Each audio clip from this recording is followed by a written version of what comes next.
Hello and welcome to the Sci-Fi Collective. My name's Jude. And I'm Wayne, and we're here to discuss the recent news that there is a new director for Star Wars 9. Obviously, recently Star Wars 9 lost its old director, Colin Trevorrow, after I think it was deemed, what would you call it? Differences of opinion, or supposedly he was difficult to deal with and clashed a lot with the head of Lucasfilm, who is Kathleen Kennedy. And what was he from, that guy? Because I've only saw that story come up like a week ago, but I didn't really read too much about it. What had he been known for, that guy? Do you know? If you don't, it doesn't matter. I don't know. Apparently he directed a film called The Book of Henry. The Book of Henry. What was his name? Trevor. But also he directed Jurassic World by the looks of it. Ah, that's it. I'd seen something come up next to his name. See, this is where we should maybe do a little bit more research before. Yeah, sorry. I'm making us both look bad. It doesn't matter. It's sod Trevor. It does. Yeah. That's not. Him. The video's not about Trevor anymore. and his dodgy movies. Oh dear. What's Jurassic World anyway? Anyway, Whoever watched that? I really loved it. Yeah, I thought it was all right. I'm kind of in the middle on that one. Like, I hear some people saying they loved it, some people hate it, but I was just like, yeah, it was all right. No, I think it's my second favourite Jurassic Park film. Oh, I'd say that though. I would say that. I love the original Jurassic Park, but no, none of the other ones were like the first for me. No, they were okay. They just weren't the first. They weren't anything near Jurassic Park. Anyway, Trevor's that's not out. what we're here to talk about. So since Colin Trevorrow has departed, J.J. Abrams is now back in the directing chair. Ah. Yeah, so the House of Mouse has brought back J.J. to steer the ship, as obviously he done such a good job with The Force Awakens, and also... I had been wondering for a while when that would happen, because you knew he'd come back and sit in that chair eventually. Yeah. Well, let's face it, he hasn't done for Trek yet, so he always seemed like he was much more invested in Star Wars. That's where he wanted to really go. Yeah. So it doesn't surprise me in the slightest. And I know that from interviews that I've read, Lucasfilm and Disney absolutely adore JJ. Oh, I can tell. Yeah, that's obvious.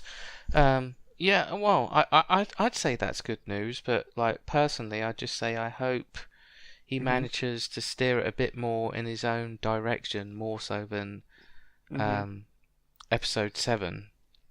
Because as much as I loved that, it seemed like it was, what's that word, like fan service, where he was really trying to please people, all these people what were so disappointed with the prequels. And he kind of did all these things what was so similar to A New Hope and the other two.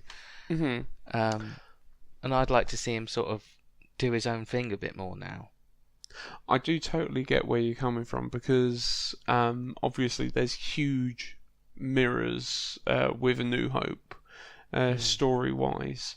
But you would hope that after laying that groundwork, that the story... Well, the thing is, we don't even know where it's going with The Last Jedi yet. I was just going to say that, yeah, we've still got to actually watch that after its release at Christmas. Yeah. So yeah, hopefully that will do that as well. But I'm sort of semi-confident it will. Well, the thing is as well, just because obviously directing the film, JJ only has control over. He can't control the scripts, can he not? I think someone like JJ could, yeah. I think other people, like the guy who's just got the boot, Mm-hmm. They're going to Not want so him to much. direct and keep his mouth shut. But with someone Yeah. like JJ, because of the power he has Mm-hmm. in the movie world and within Disney and Star Wars as well, I think, yeah, he would be able to go and change parts of the script to suit him better. And Mm-hmm. I don't think Disney and Lucasfilm would necessarily argue with someone like JJ as much. Yeah.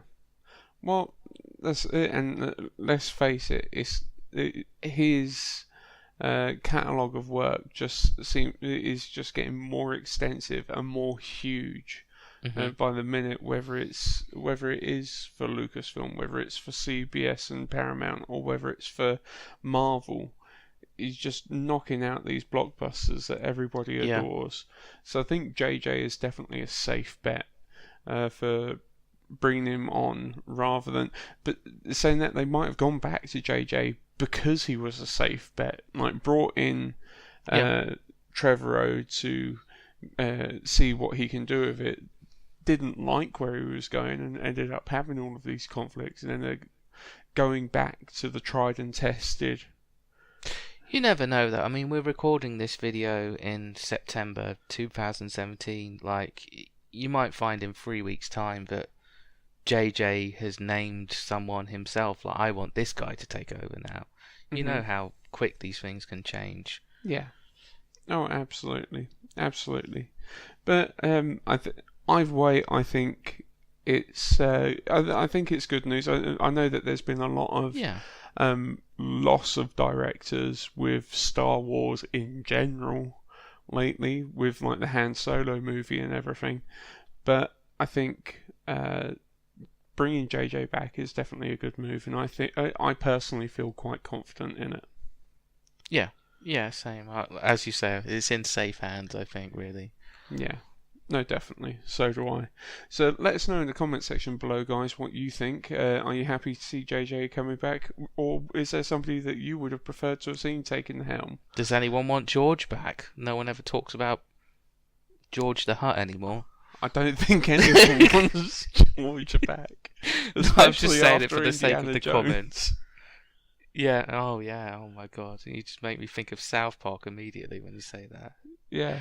Oh dear. Come here, Dr. Jones, on this pinball machine. So remember to give this video a like, share it, and subscribe. We really appreciate all of your support. May the force be with you.